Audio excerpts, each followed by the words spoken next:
Jaunais krievs, ļoti bagāts, pārticis cilvēks, pastaigājies gar Rīgas jūrmalu un netālu no krasta pelda zelta zivtiņa. Un peld, vilnis uzsit viņu augšā un ielec tieši jaunajam biezajam krievam rokās.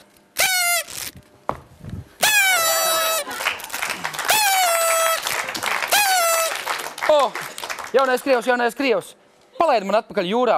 Es izpildīšu ļoti, vienu, bet ļoti labu vēlēšanos. Klausies, zivs. Man nekā nevajag. Man ir māja kāpās, man ir sievietes, man ir mašīnas. Man no tevis tiešām neko nevajag. Labi. Es tev dāvāšu zelta rokas. Tu esi smags. Zelta rokas. Zelta rokas? Zelta rokas. Priekš kam? Noderēs. Visu, ko tev vajadzēs, tu izdarīsi. Jaunais krievs mirkli apdomā, pieņem lēmumu.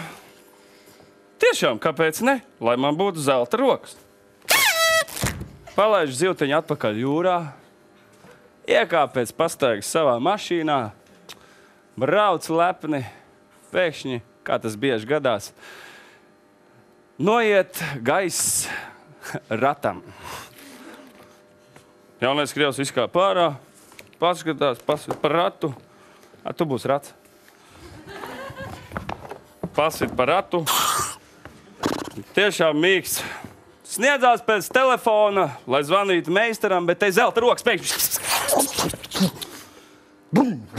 Pats sataisījis, paldies, pats sataisījis auto, brauc laimīgi tālāk, atbrauc. Un kas tas būs trešajā daļā?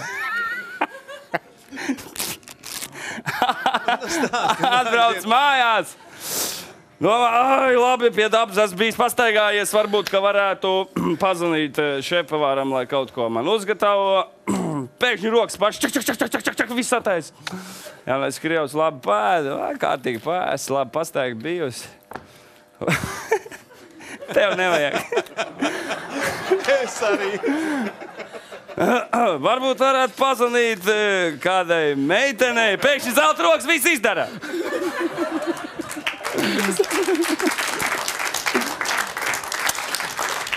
Wow.